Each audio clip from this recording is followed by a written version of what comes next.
my name is Adithi. Today I'm going to say a different story about Frog Prince. Once there was a young princess named Jade who decided to go for a walk in the forest. She brought along her kitten, Minerva, and her favorite toy, a small golden ball. When she came to a beautiful, cool spring, she sat down to rest while Minerva chased butterflies. Jade tossed her ball and caught it again. After a time, she tossed it too hard and the ball fell into the spring. The princess peered into it, but the water was too deep. She could not see her golden ball.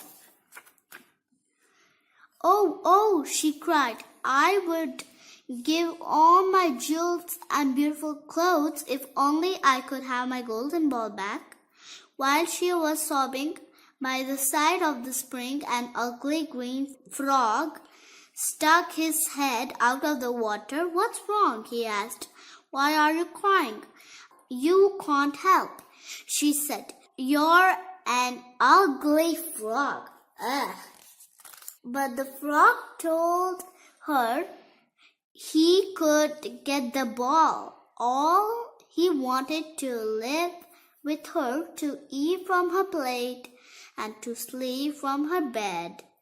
Now this seemed very strange, but Jade thought the frog would never come to her palace.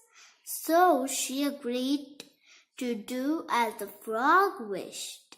The frog swam to the bottom of the spring and brought up the golden ball in his mouth and dropped it at her feet. Pop!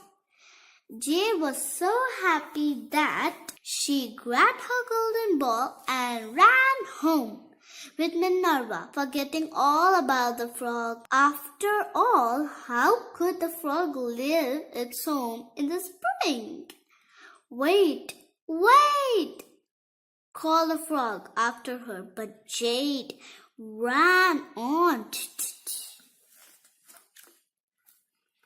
The next day, as the royal family sat down to dinner, there was a knock at the door.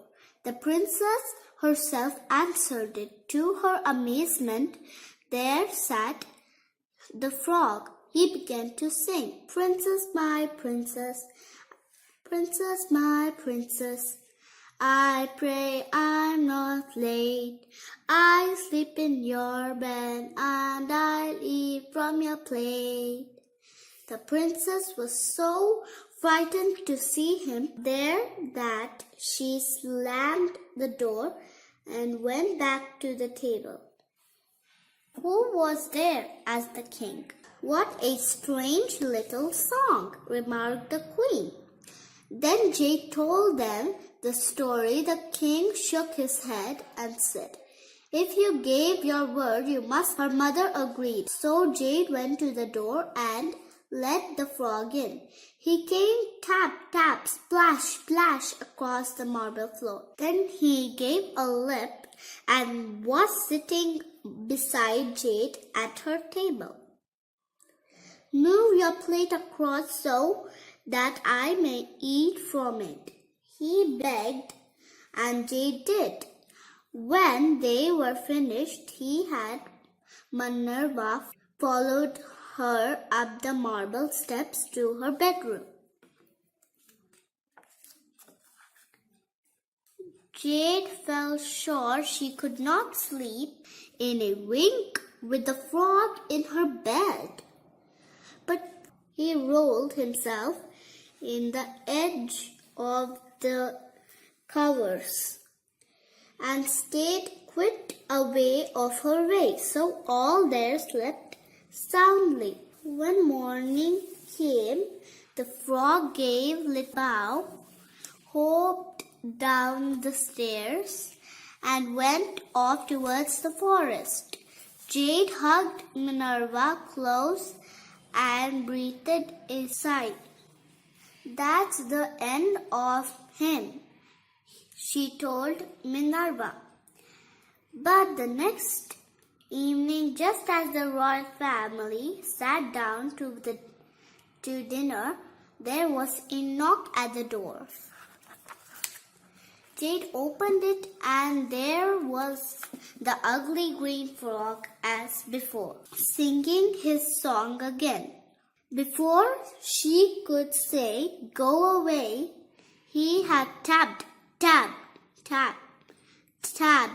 splash, splash across the floor and leaped onto her chair as before. Minerva hissed and urged her back. But Jade moved her plate closer to the frog. When they were finished, he hopped up the marble stairs behind her and leaped onto her bed.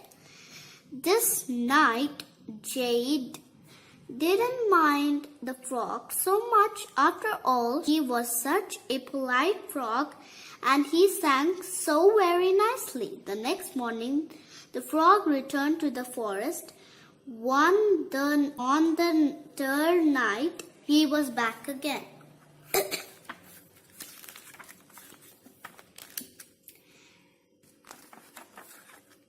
Jade was starting to wonder if the frog was going to make his home with her.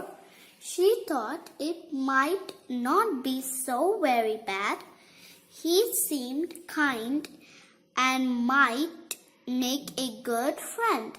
Even Minerva didn't mind as much. The frog ate from her plate and climbed into her bed as usual the third night. But before he fell asleep, he sang another song. "You have kept your words, and now at sunrise you will be rewarded with a surprise." The princess wondered about it for a long time before she fell asleep. Whatever could the frog mean? When Jade woke up at sunrise, she was astonished to see the most handsome prince she could ever have imagined. He was standing by her bed, gazing at her. The frog was gone. The prince's name was Roland. He told her that a wicked fairy had long ago enchanted him into a frog and thrown him into the forest spring. "You will remain as a frog," she had said, "until some princess let you eat from her plate and sleep in her bed for 3 nights.